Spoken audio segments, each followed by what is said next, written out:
Hello दोस्तों। आज हम एक इम्पॉर्टेंट और ट्रेंडिंग टॉपिक डिस्कस करने वाले हैं। क्या राणा सांगा ने बाबर को इनवाइट किया था इंडिया? हाँ या ना? तो इस बात को हम जानेंगे फैक्ट्स के साथ और चेक करेंगे स्टूडेंट्स के जरिए और वो युद्धों को जो उनके बीच हुआ था, क्योंकि ये बहुत इंपॉर्टेंट इवेंट था और इस इवेंट ने आगे चल के इंडिया का अगले 300 सालों का इतिहास तय किया।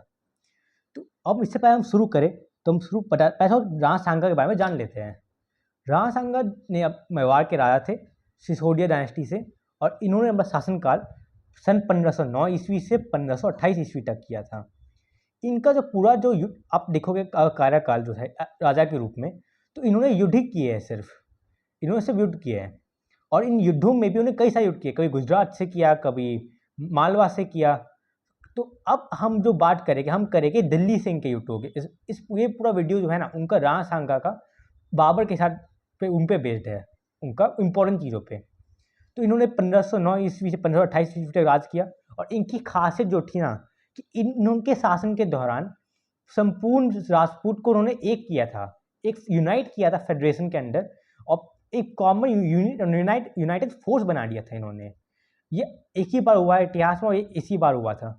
इसके अलावा फ्यूचर में इनके कई राजा आए, पर किसी को भी ऐसा नहीं कर पाया। तो उस वक्त दिल्ली सल्तनत में लोडी डायनेस्टी थी और उनके राजा का नाम था इब्राहिम लोडी। इनका भी शासनकाल 1517 से था और अंतिम शासक थे दिल्ली सल्तनत के, और इनका 1526 तक इन्होंने राज किया था।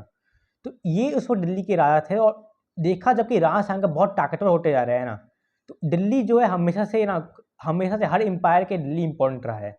लोगों का ये मानना रहा है कि अगर इंडिया पे कब्जा करके रखना है तो दिल्ली इंपॉर्टेंट है, उसका इंपॉर्टेंट सिग्निफिकेंस है।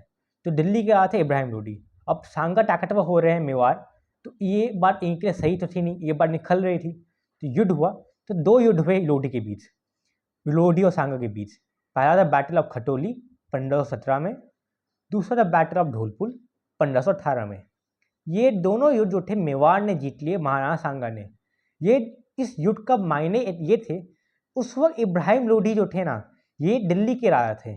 और दिल्ली जो है वो रहा है हमेशा से इंडिया का सबसे ताकतवर जगह, पावर सेंटर। अब अगर पावर सेंटर ही किसी से हार चुका है तो पावर सेंटर चेंज होगा ही। तो इस युद्ध के बाद, खटोली और धौलपुर के युद्धों के बाद, ये लगभग साफ हो गया कि अब एक नया पावर सेंटर आ चुका है इंडिया में, और वो मेवाड़ में है, महाराणा सांगा के अंदर है। अब डेफिनेटली ये कॉमन चीज आप इतिहास में देखोगे, ये एक आम बात रहा है। जब जब एक राजा हारा है, तब तक उसका पकड़ उसके शासन में बहुत कमजोर होते गया है। ये आप हर जगह आप देखोगे, हर एम्पायर में। लोडी के साथ भी यही हुआ। जब उसके सामंतों ने देखा कि लगातार दो युद्ध वो हार गया मेवाड़ से, तो उसके सामंतों जो थे ना, वो बहुत ज़्यादा एक्साइट हो गए कि अब मौका है इसे हटाने का और खुद अपना एक एम्पायर खड़ा करने का। तो इसी बीच जो है उन्होंने बाबर को इनवाइट किया। मैं आपको एक और पॉइंट ये बता देता हूँ, ये धौलपुर का युद्ध जो था, जो 1518 में हुआ, कई फारसी तवारीख जो है ना, उन युद्धों में लिखा गया, उन चीज़ों में बताया गया है कि ये युद्ध को जो है इब्राहिम लोडी ने जीता।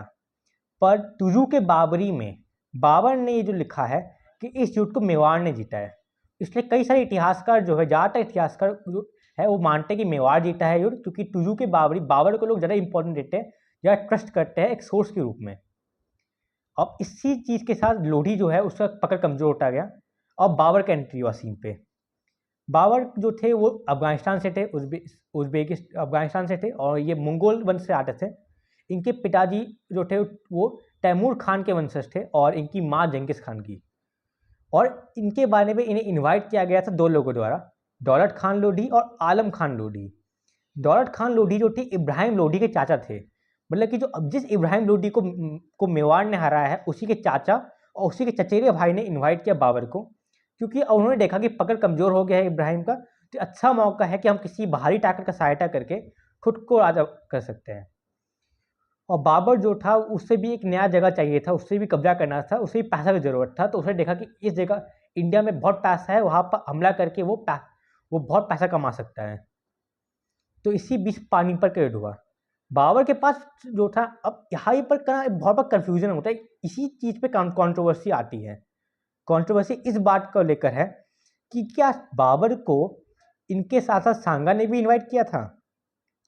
ये बात सच है कि दौलत खान लोधी और आलम खान लोधी जो थे वो खुद गए थे, लड़े भी थे बाबर की तरफ से। पर सांगा गए थे यानी इसके बारे में जो है कंट्रोवर्सी है। इसका बारे में कंट्रोवर्सी इसलिए है कि तुजू के बाबरी में बाबर ने लिखा है कि सांगा ने जो था इन्हें बोला था कि ये दिल्ली पे हमला करेंगे, सांगा आगरा पे हमला करेंगे और दोनों मिल के हराएंगे। पर सांगा जो था वो पानीपत का जो खत्म भी हो गया पर एक भी मदद नहीं आई। तो इसी पे जो है कन्फ्यूज़न आया है, कंट्रोवर्सी आया है और इसे कई सारे इतिहासकारों में सबूत भी मिला है कि जो पोएट जो थे, इनके जो मुख्य जो पुजारी थे सांगा के, उनके भी पास से डायरी में लिखा हुआ मिला है और बाबर के यहाँ भी लेटर्स में मिला है कि बातचीत हुई थी। ये बात सच थी कि बाबर में और सांगा में बातचीत हुई थी, पर इस बातचीत में ये बात निकल के आया है, खाली में जो डायरीज मिली, कि सांगा ने बाबर को नहीं बुलाया था, बाबर ने सांगा से मदद मांगा था। अब आप खुद तारीख तौर पर सोचिए, इब्राहिम लोदी को इन्होंने पहले ही धौलपुर का युद्ध में और खटौरी के युद्ध में हरा चुके हैं सांगा। अब तीसरी बार हराने में इन्हें बाबर का जरूरत तो पड़ेगा नहीं, जब 2 बार पहले ही हरा चुके हैं। और बाबर जो है वो उसकी सेना उतनी बड़ी है नहीं, और वो आया है इंडिया अटैक करने, उससे इंडिया का क्लाइमेट और इंडिया के बारे में बिल्कुल अच्छे से नॉलेज है ही नहीं, तो उससे मदद चाहिए। तो इसलिए इस बात को कई लोगों ने गलत साबित किया है कि सांगा ने मदद नहीं मांगा था, बाबर ने मदद मांगा, पर भी सांगा के सामंतों ने मना कर दिया मदद करने से, क्योंकि वो जानते थे जो बाबर है उसका मदद करना सेफ नहीं होगा, क्योंकि बाबर ताकतवर हो जाएगा फिर। इसी बीच पानीपत के युद्ध हुआ 21 अप्रैल 1526 को। इस युद्ध में बाबर की सेना सिर्फ 12,000 सैनिकों की थी उनके आसपास, और 1 लाख सैनिक के करीब थे इब्राहिम लोदी की।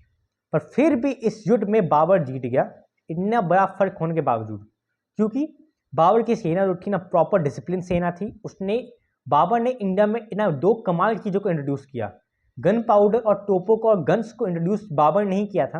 अब आप खुद सोचिए, तलवार एक तरफ और दूसरी तरफ बंदूक और तोप, कौन जीतेगा, तलवार और तोप।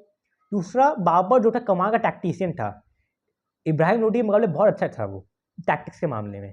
उसने कई सारी टैक्टिक्स अपनाई, तुगलकनामा पद्धति जिसमें घेरना था सेना को और रात में हमला किया, तो इसके कारण एज मिला और इब्राहिम लोदी मारा गया।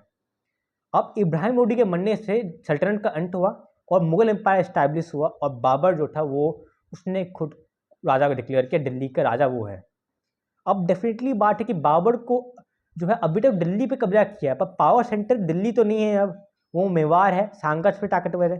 अगर बाबर को इस्टेब्लिश करना है खुद को, तो उसे युद्ध करना पड़ेगा। बिना युद्ध का ये पॉसिबल नहीं है कि वो खुद को इस्टेब्लिश कर सके। और वो भी ये बात जानता था, और सांगा भी ये बात जानता था कि कल कभी ना ये मौका आएगा जब वो दोनों युद्ध करेंगे। ऐसा हुआ भी। अगले ही साल बयाना में और खंडवा में 2 युद्ध हुए।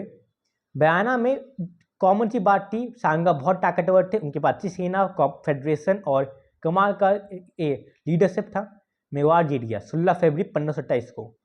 पर फिर 1 महीने बाद ही 17 मार्च 1527 को ऐसा क्या हो गया कि बाबर जीत गया इतनी कम सेना के बावजूद। अब इसके बीच से जो 1 महीने में जो हुआ है ना, उसी ने पूरा इतिहास बदल दिया। हुआ क्या, बयाना का युद्ध हुआ, मेवाड़ ने युद्ध को एक आराम से जीत गया, और इस युद्ध में ना बाबर जो बहुत बुरी तरह से हारा था, उसके सैनिक भाग के जब दिल्ली गए तो उन्होंने बताया कि कितना बुरी तरह से वो हारे हैं, और बताया कितना ताकतवर है सांगा। ये सब सुन के बाबर के सैनिक डर गए थे। तो इसी बीच बाबर ने ना कई सारे टैक्टिक्स अपनाए उनके मोरल को बूस्ट करने के लिए। बाबर ये बात जानता था कि युद्ध जो है ना वो दिमागी तौर पे होता है, और युद्ध जीतने के लिए उन्हें मोरली स्ट्रांग करना पड़ेगा। तो इसलिए उसे कई सारे तरीके अपनाए। पहला तो उसने जिहाद डिक्लेयर कर दिया। जिहाद आप जानते हो जिहाद क्या होता है, जब एक मुस्लिम रूलर दूसरे धर्म के विरुद्ध एक रिलीजियस युद्ध डिक्लेयर कर देता है। ये डिक्लेयर किया।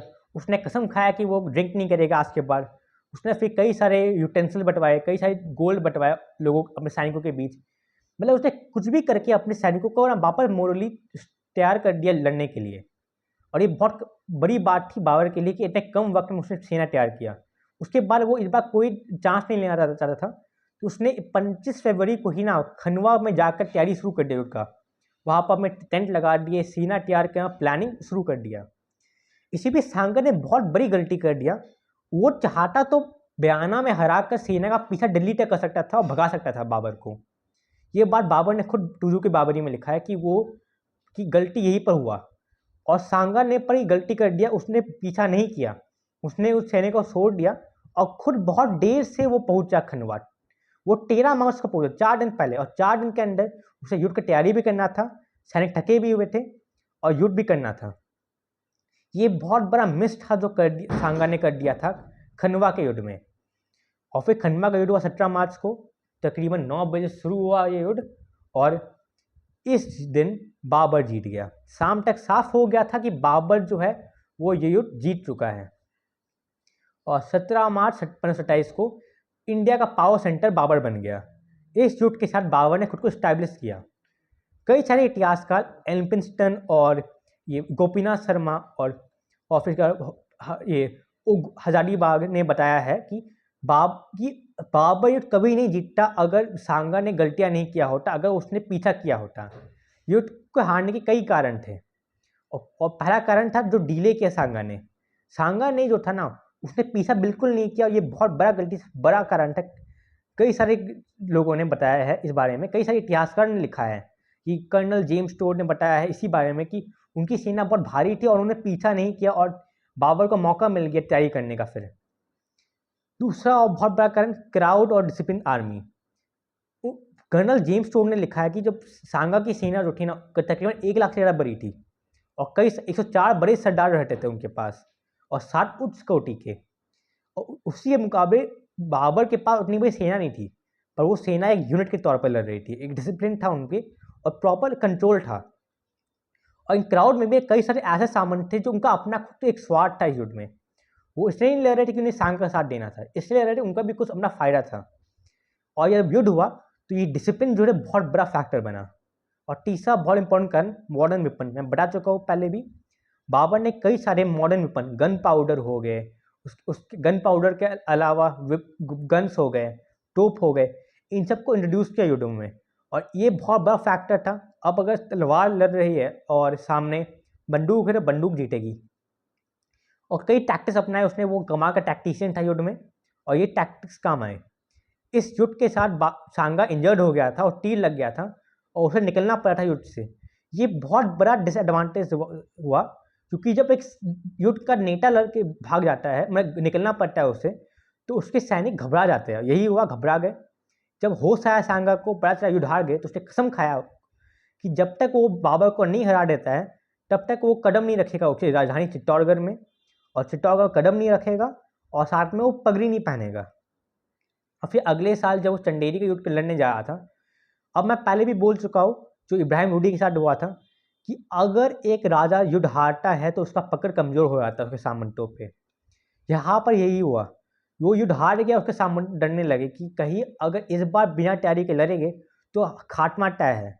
तो अगले साल उन्हें जब जा रहे थे चंदेरी युद्ध लड़ने, तो जनवरी में उन्हें जहर दे दिया गया और 30 जनवरी को उनका मृत्यु हो गया जहर से। ये इसके साथ ही ये बहुत बड़ा फैक्टर था, खुद को इस्टेब्लिश कर दिया, और 30 जनवरी 1528 को उनका डेथ हुआ।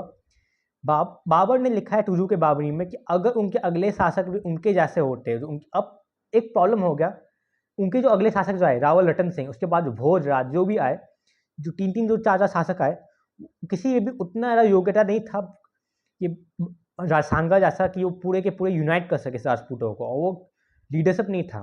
नतीजा, मुगल एम्पायर ने खुद को इस्टेब्लिश कर लिया और वो पावर सेंटर बन गया। और इसी के साथ मुगल ये वीडियो पूरा हुआ। Thank you.